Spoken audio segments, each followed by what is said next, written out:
Welcome to the Modern Homes Podcast, brought to you by Carolina Bay's Real Estate and Construction. This is our first show, and I've got Frank Dominic with me, so I'm really pumped up about this. Frank, how you doing, man? Pretty excited about it. Man, this has been a lot of build-up. We've been talking about this behind the scenes for a long time as we've been doing our Leader Mentality show, and I kind of teased this for the Leader Mentality fans. You might have heard our show last week, and we're doing a little bit of stuff, but we want to bring this to you week after week. I think the focus of the show is, we're going to talk about some real estate and some construction, right? Some construction and some sales topics. But why are we doing this, man? Like what is the stimulus of this?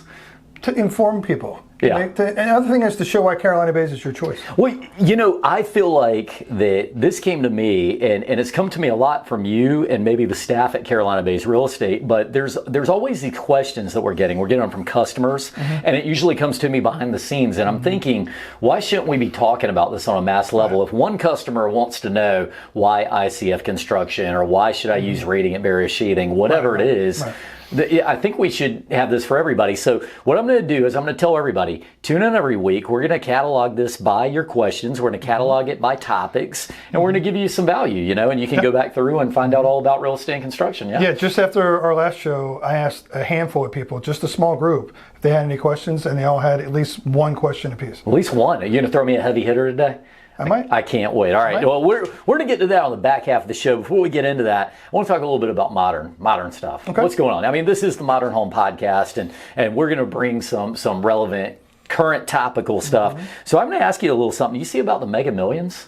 I did not. It's up to over $600 million. You ever play the $1 million jackpots, these Mega Millions things? The Mega Millions and the big game. Was it the big game? The big game. They always have these different names, but I feel like I never hear about them until they're up in that $700 million. Same here. What is your deal? Do you do it when it's at $1 million, or you just wait until the big money? Big money. Yeah, big money. Well, when I was a kid, I read a USA Today article. I wouldn't say kid, maybe college. I was in college, and it showed a disproportionate amount of people that are buying lottery tickets are in lower income brackets because their perception is that's how they would eventually make money. And it was wild. In this article, they detailed if you invested simply in a mutual fund or an index fund, the same amount of money you bought lottery tickets for, you could actually be somewhat financially independent over time. So if you put $1. Well, you think about somebody who plays a dollar a day or a couple of dollars a week. I mean, add that together. If you start seeing compound interest on it, it's pretty wild. It's pretty wild, but it's weird because have you ever met anybody who's actually won a substantial winnings? 2 people. You met 2 people, okay. Now, how much did they win? 100,000, 200,000? My neighbor, where I grew up, several times won a couple $100,000. Okay. But he spent hundreds of thousands. He was a contractor, and that was how he enjoyed himself. He liked to play the lottery. He's still in the negative. Then there was another guy who was in that similar neighborhood where I grew up. He hit for pretty heavy. He had his lower income guy. Yeah. I want to say he hit for $7 million. Oh, $7 million? And within about 7 years, he was broke. He's just making terrible investments. Well, he was driving around in a bright, I can't remember the car, but it was banana yellow. It was that sports car color that you only buy when you're... Oh, yeah. You know what I mean? Yeah.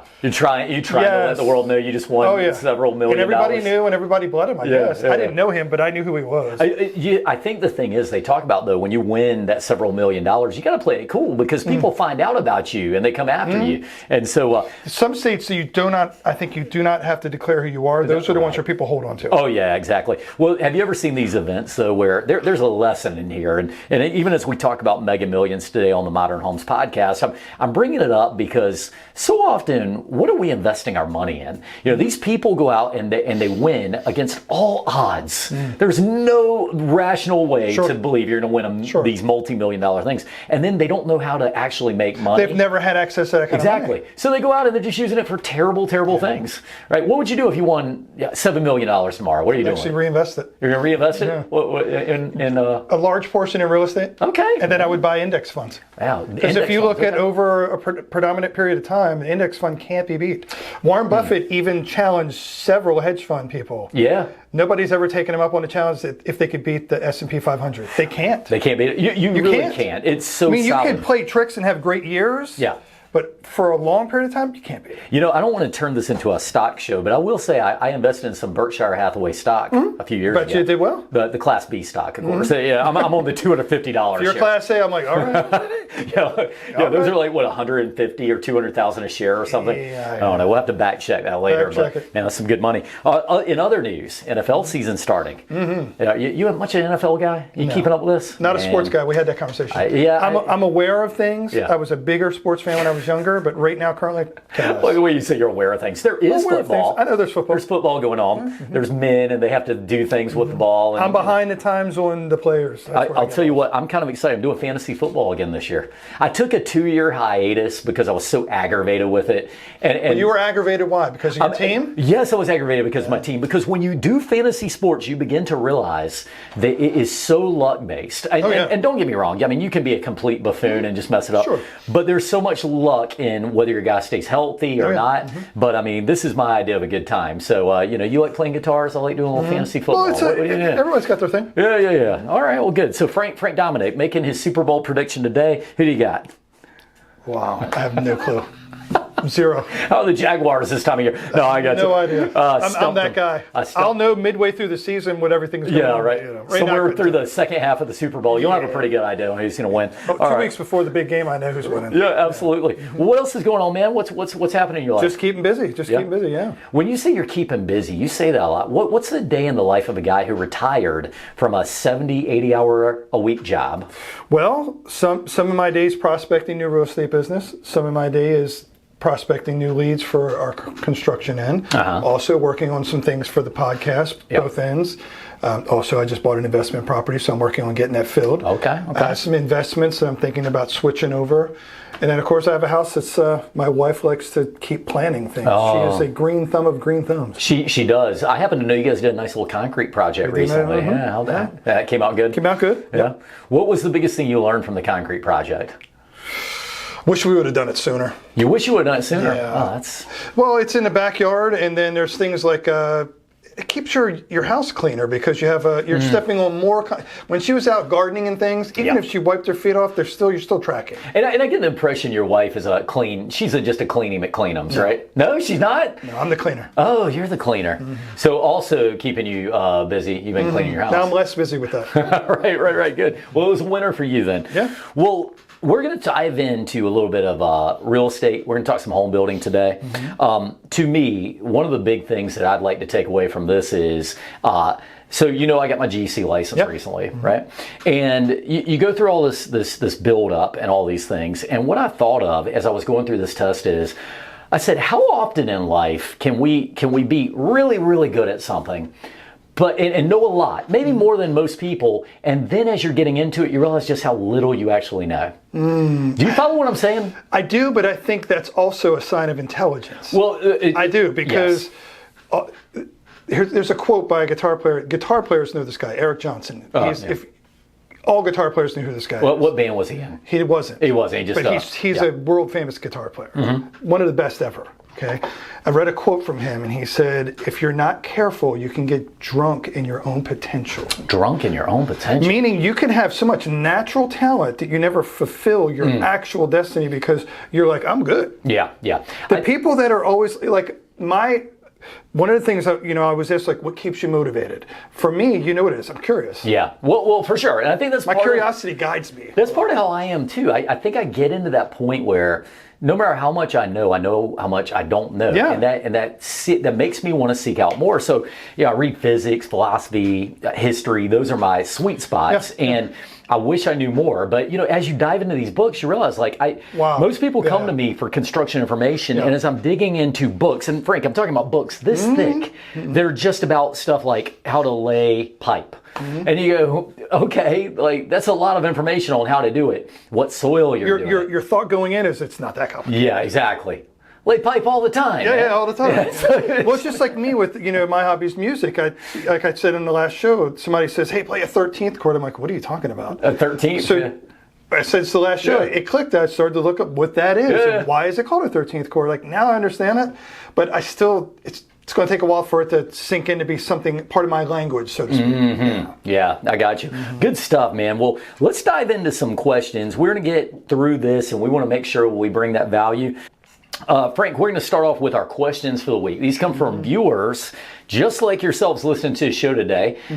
We have been collecting some data, and I've got a whole bunch of questions, so I'm going to stick to a couple of the big ones that I thought were really good. So we had a viewer coming in from Virginia, and they said they're moving down south, and they're seeing that most of our communities have HOAs, but they've been told to stay away from an HOA. They asked, what are the reasons that it's good to be in an HOA versus reasons it's not good to be in an HOA? It's a lifestyle. If you're somebody who is going to use your land for farming, or if you want to ride go-karts in your backyard, the HOA is not for you. But if you're somebody who, what HOAs do for a lot of people that they don't realize, even though they complain about them, is they keep their home value high. Oh, definitely. I mean, I don't mind being in an HOA, but I don't have farm animals in the backyard. My wife plants things, but she's planting fruit trees that are small or small plants. It's not like we have anything crazy back there. I'm not sure if you sent it to me or somebody else, but the other day I saw a great clip and it said, this is why you need HOAs. And it's just a video of a car driving down a road and you're seeing, normal house, normal house, normal house. And all of a sudden there's this house that is all pink, like hot pink, the driveway and everything. And they were like, that's why you need an HOA. I had a couple not too long ago. I showed them some homes and they were adamant about no HOA. Okay, yeah. So we found little pockets of homes locally without an HOA.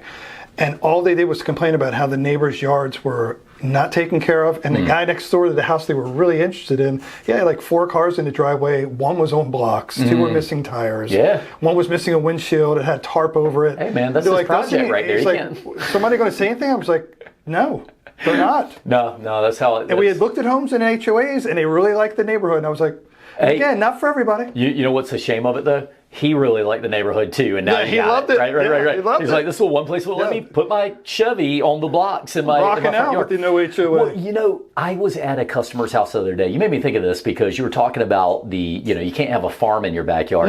But I was at a guy's house, and it was the most interesting thing. And by the way, if they listen to the show, they'll know who I'm talking about because I'm walking around the yard and I'm seeing these interesting plants. And he had just coiffed, if you will, his plants to look like regular landscaping vegetation, but they're like little jalapeno plants. Oh, wow. Oh yeah, it was really cool the way he did it. And I was like, are you actually eating this stuff? And he's like, sure. And anytime you ask somebody who plants stuff, you ask about it, they do this thing where they'll like pull a leaf off and they'll make you smell it. He's like, yeah, check this out. This is great. I'm like, wow. And then you have to do that thing where you're like, oh yeah. Is that basil? Right? Is that a southern region jalapeno? Yeah. Oh, yeah. I know this stuff. Hybrid? No. Is that a hybrid? Is that aloe? No. Anyway, but no, it was really cool. So I will say, if you know how to play the game, you can sometimes get in it. But I'm going to tell you another thing, and this is an underrated part of being in an HOA, and this is something that a lot of times you're not thinking about this when you are angrily paying your dues. Yes. Okay. Here's another thing. A great HOA has a community budget, and everybody pays into a fund. And the best community HOAs, they put together a little money, they call it a reserve fund, for things like resealing your roads, repaving your roads, changing light bulbs. Right. And so what happens is, what usually happens in an area where you don't have a community development and an HOA, sometimes you drive in the neighborhood, there's potholes and all kinds of monstrosities around there, and it becomes a problem. So it actually ends up maybe costing you more in the long run, or just having a terrible neighborhood, bad property value. So I love what you said, better property values, and a reason not to live in them is and another thing that I never realized before moving here, in a gated community, those roads are private, so the county's not going to repave them or repair them. That's the responsibility of the community. That's correct. One other fun fact, and this is one that I learned years ago. People said, why though have so many communities become HOAs? Because if you go around the country, even around South Carolina, most places are not as full of HOAs as we are. Right. And it goes back to 2010. Actually, it goes back to before that. I'm going to say it goes back to the early 2000s, but the D.R. Hortons of the world pushed this. They came in with these beautiful design element communities, and people would drive to these communities and they'd see these random pish-posh of homes with all these little things you're talking about, and they'd see the waterfall at the front of the community and this beautiful landscaping and these beautiful kind of amenity centers with these pools, and they said, that's where I want to be. And guess what happens?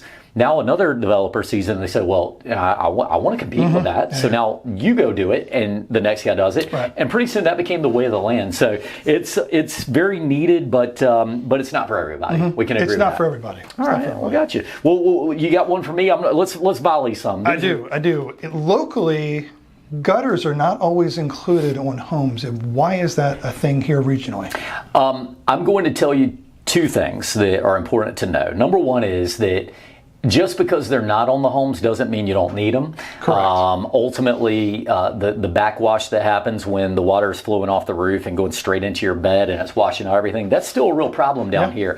Yeah. Part of what I have come to understand is we are largely in a retiree area, and some perceive it as a maintenance item. They're thinking I've got to get up and now I've got to clean all this pine straw out of my gutters. Straw, yeah. It just becomes one more thing. And then what happens is there's another element of that, right? So they'll say, well, no, you can go get gutter guards, Frank. And the nicer gutter guard systems, some of them are $20, $30 a linear foot. They're not that cheap. You're thinking, well, how much could that be? It could be a few grand on your house, So now you go do it, and what it does is it keeps the straw from getting into the gutter, but now guess where the straw's sitting? It's on top of the gutter guard up there. Yeah. So you still got to get up and get I've seen a few houses like that. Yeah, exactly. So roof is covered with that stuff. So, you're a retiree, you moved down here for less responsibility, and now you're thinking, well, great, now I got another yearly maintenance thing. Now, I will tell you, my recommendation, every home that I ever quote, I have gutters on. You'll notice even for my additions, I put gutters on because I believe you need it. Yeah. I believe there's nothing like walking out of your front door and you're getting bashed with a bunch of water during a rainstorm. There's nothing like, even if you ever look at some of these walkways that are leading to the front door, you'll see that the aggregate under the surface of the concrete starts to get exposed. Yep, it does. Water's a powerful thing, man. Real powerful. Yeah. You look at these rocks that have been formed over years, and they're these perfect little pebbles. Water will find a way. It sure will. It will. Just like electricity. It'll find a path of least resistance and penetrate right through it. Absolutely. My biggest tip to people would be for gutters. I would say to you, put them where you need them only. If you're really worried about it, at least put them at your front door. I've always told people that. Put them at your back door. Nothing like walking in with a load of groceries and you're getting rained all over. Right? That was the first time I noticed it. When I came in here and looked at homes before I lived here, I looked at this brand new home and it was beautiful. And as I walked in, it was like a waterfall. And it was a heavy rain. Yeah. Because here, the wild thing is, we do get rain, it's really heavy, and it's over quick. Yeah, exactly. But during that rain, you're like, wow. It may not last as long, but when it happens, it's heavy. It's full open. You don't have gutters? Wow. I'll tell you another tip. You didn't ask about it, but it's along the same lines. If you're ever having a custom home built, a lot of the designers that you'll go online and you'll see all these beautiful designs, and I'm not going to name any designers because I don't want to get anybody mad at me, but you'll go online and you see it. It's just amazing home. But a lot of these homes I've noticed are designed where the front door is completely exposed. Maybe there's a 1 foot overhang above it, but generally it's exposed. Yeah. One of the worst ideas you can ever do, especially in the South. Terrible. Because what happens is, when we get the wind-driven rain, and we will get it, there's no way to keep that water out of the house. No. So people think, I have a leak. But what's happening is your weather stripping will actually trap the water, and then it goes up into the house. No, you have no protection. You have no protection. The only thing you can do is put a storm door up at that point, because at that point, there's no other way to keep it out. People always think it's a contractor problem. I said, no, it's actually a designer problem. Yeah. And this is the real world, man. It's a designer. I've redesigned many a home because it just wasn't done right. So, good stuff. All right, well, I'm going to throw one at you. This comes from Jenny in New York. This is kind of weird. So she said that she actually just bought a house down here. Okay. And they're going to be moving down here in the near future, but it was her first new home. And she said, what should she be looking out for homeowners maintenance? Big tips that you have. Because she's in a situation now. First-time home buyer? First-time home buyer and homeowners maintenance. And I don't know if she's talking about, do I change the air filters? I don't know how deep she's... That's number one on the list, is that you should be aware of those. Sure. Anywhere you could get away with or replace with LED lights is a big one, because they'll last longer, cost you less energy. Yep. Here you don't have to worry about so much. Up north you had frost issues where you had to shut pipes off for the winter. You don't really have that here. I would make sure if you have an irrigation system that you have a rain sensor.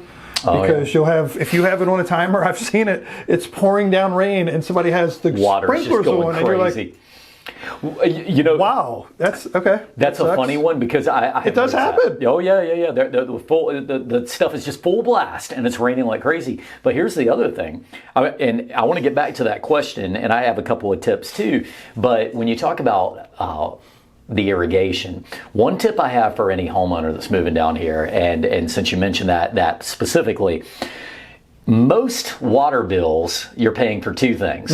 Sewage. Water and sewer. Yeah. So what some people do, and when you're a homeowner, you need to know this, is you can get a second meter, which is devoted only to water. These are good for people who have a swimming pool. Yes. Who are planning on doing a bunch of irrigation. So they basically forego the sewage part on this because there's no sewage to it. I think it has, in my experience so far, and again, I'm only almost 2 years into irrigating here. You'd have to do a lot of irrigation for that to be worth it. Wow. But I tell you what, man, I turned on my irrigation last month. We were going through this drought here. I had it on every day. I think I had like a $200 water bill. If you cut that sucker in half, it'll pay back pretty quick then. Yeah, I mean, a pool's definitely one, or somebody that does a lot of pressure washing or does washes their cars every week. I sense a little Pennsylvania coming out of you with this washing talk. Wash. That's Maryland. Oh, that's Maryland. Okay, gotcha. Washing, Thank you. We have to make sure we get the dialect properly. Washing, wash. So I've got a couple of tips for you. Number one, watch out for your air handlers. So this is a little one. Everybody knows to change the air filter, but your air handler has something called a float switch in it. The float switch is designed to shut your HVAC off in the event that you have a backup in your water. You're leading me to my next tip too. Oh, okay, got you. All right. Oh, fair enough. So what happens is you need to make sure, I often recommend get an HVAC maintenance contract. Not everything has to be done by you as the homeowner. Get an HVAC tech. They'll come out once a year. They'll clean the lines, check your system, make sure it's going good. If maybe an annual, if you're not mechanically inclined, get an annual contract where they come out at least once a year. Yeah. What I was going to say along those same lines with that float switch is that is in a condensation trap.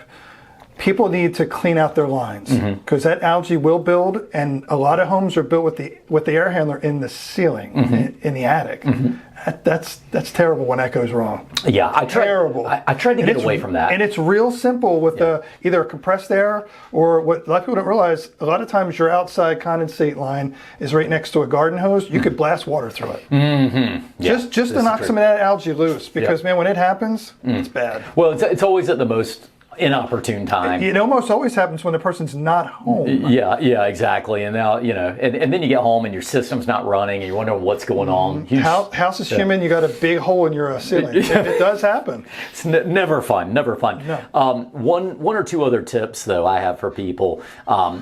Every so often, especially for brick houses, go out, caulk your windows, caulk around your windows. Especially if you look at a brick house, you'll see the windows a little recessed. They usually put a really good bead around it. And yes, there are various kinds of waterproofings behind the house, but you never want to get water to a point where it can get behind the wall, and now you're relying on weep holes. That's mostly on brick homes, though, the way because of the recessing. Largely, but I recommend to everybody, check all your windows regularly. A few years back, I had a nice old couple, and they had a window that was leaking, and it was simply and it was leaking bad though by the time it happened, but the glass pack around the frame of the vinyl had actually come loose. The seal had come loose a little, and so the water, I mean, we trouble checked this, we trouble-checked it, we redid the vinyl, redid the flashing. Turned out all along it was coming between the frame and the glass pack. So you need to occasionally, I recommend get a home inspection every 5 years at least, and have somebody come out and just check out the little things. Your boot pipes on the roof, that's another biggie. So another huge tip is, even though you're maybe buying a brand newly built house, get it inspected. Yeah. It sounds like you learned that the hard way, maybe. No? I had mine inspected, but I've seen things were found on the home inspection that were they weren't major, but it's a brand new home, you would think everything's fine. Yeah. Well, I bought a brand new home. What could be wrong? Right. Yeah. I got you. Good tips. My next question for you. And we only got time for one more. It's piggybacking off the last one. What are some other regional differences in home building construction here, or homes in general, from people? Because a lot of our people are coming from up north or out in the Midwest, coming out mostly from Northeast. If you live up north, there are a couple of things you're expecting that you're not going to see in the South. All right. One of them is you're going to be worried about frost lines. Okay, so up in the north, you're going to be very accustomed to seeing very, very low footings into the ground. And out here, you're going to get here and go, wow, your footing is just barely below grade. How is that possible? Right. So we're not working with the frost lines here, so that's not a thing that you're worrying about. That's one thing that you'll find different. Number two, if you ever go up on a roof in the north and you look at the construction on a roof, number one, everybody uses plywood up there. You don't see a whole lot of OSB. And by the way, folks, OSB and plywood, they rate very similarly according to every association, but truly it looks more impressive, so people will become used to it. But you're going to see a lot of plywood up there, but that's not where I'm going with this. The underlayment underneath the shingles up north, a lot of times you'll see ice and water being used all over a whole roof, also known as leak barrier, also known as self-adhering membrane. And the idea behind this is you guys have ice damming in the north. And when I say you guys, I lived in Milwaukee, so I mean, I know what it's. You have ice damming where ice will form up. And so what happens is the leak barrier is very important. Having that secondary water protection is very important. In the south here, we have not that problem. We have the opposite problem. So we're not going to get a whole lot of ice damming, but rather we're going to get hot, humid attics that need to breathe. They need to breathe. So in this area, whereas we get a lot of northerners who come down and say, I want ice and water over my whole roof. And then what happens is we have to go through that odd conversation where you're saying, well, no, you actually want a leak barrier. You want to have an underlayment that has some breathing to it. And it sounds totally counterintuitive. But at the end of the day, that's a biggie. And I have one more for you, and that is, when you're up in certain areas, like let's go down south to Florida. I had somebody ask me this the other day. They said, how come here you don't see CMU built houses? And I'm talking about concrete block wall houses. Because it seems like it would make sense. We're in a hurricane zone, just like in Florida. And my biggest answer for you is because regionally, we just don't have that many contractors that do that kind of stuff. And I know that's not the answer people are looking for, but it's an okay way to do a house, but you just don't have contractors at your disposal who are doing a lot of that. And it is expensive. I mean, don't get me wrong. Up north where I'm from the Northeast, Maryland, I mean, there are guys that they're block people. That's what they do. Well, and one other tip I have, and this is especially for people coming to Myrtle Beach or the low country of Charleston, no basements. No basements. Unless you like water. Lots of water in your house. Another question I got asked, kind of piggybacking off of that, is why are there very few homes with a second floor master? Okay, you have to go back to the area that we're in and working families versus non-working families. Now, there's going to be two answers here because I believe that that's the wave of the future, Frank. I really believe that. Second floor master? When I say the wave of the future, I don't mean 10 out of 10 houses are going to have it. I mean there's going to be an uptick in the amount of 2 master bedroom houses. And this is going to be a relation to, in 2024, we got a housing crisis. We have a limitation of homes, which is bringing on very low supply, and there's still a high demand. And prices are going up. People can't afford homes now. You're seeing more and more families moving in together. The parents are moving in with the kids. Kids are moving in with the parents. One in my neighborhood. I live in a small gated community, and there's a house right up the street from me. It's 2 couples that lived in another development in condos and bought a house together. I mean, they're not related. And that's something that's going to happen. Look, and I think it's just the reality of it. I mean, look, we were in a country where at one time there could be one breadwinner in a household. That's very rare now. Very rare. Well, I think we're getting to the point where one household might be a little bit of a stretch. But I say that to say... Interesting observation. I never thought of that. I believe you're going to see the trends going there. And in fact, I'm doing a presentation at the upcoming South Carolina convention where I'm going to be talking exactly about a couple of things: accessible homes, multi-home dwellings, and I think we need to talk about this. But one other aside, in this area in particular, where you think you'd already see a lot of it, most people came to Myrtle Beach to retire. Yes. And they don't. That was my normal reason, is that this is a retirement community, and eventually you want to be on the first floor. They didn't come here to walk upstairs. And so, sure, I might throw a couple extra bedrooms upstairs to save some money. I am not going to come out here and walk upstairs for the rest of my life on Earth. This is a lot of time a final destination. Well, yeah. And you can put an elevator in the house, but the current rates on elevators, not too cheap, Frank. So, go back to ICF last week. It's good, but it's going to add some cost. Man, if you got money, you can do some fun You can do stuff. an elevator in an ICF house. Yeah, exactly. that has a basement, and you can enjoy all that water below. No, anyway. All right, Frank, well, that's all we have time for today. I really appreciate the conversation. We appreciate the questions. And you guys, you can write us more questions. Send us more questions. CarolinaBaysHomes@gmail.com. You can also find us on social media. Go to the Carolina Bays Real Estate website, CarolinaBaysRealEstate.com. We love the questions. We want to feed you more information. Frank, appreciate it, man. Any big performances this week? Just a couple. Hey, go check out Carolina Crush, man. This is one of our show sponsors, so we're excited to have you on always and talking about this. But anyway, for you listeners at home, we look forward to seeing you guys next week. We want to thank our sponsors, the Leader Mentality Show. And we will see you all next time on the Modern Home Podcast with Rob and Frank.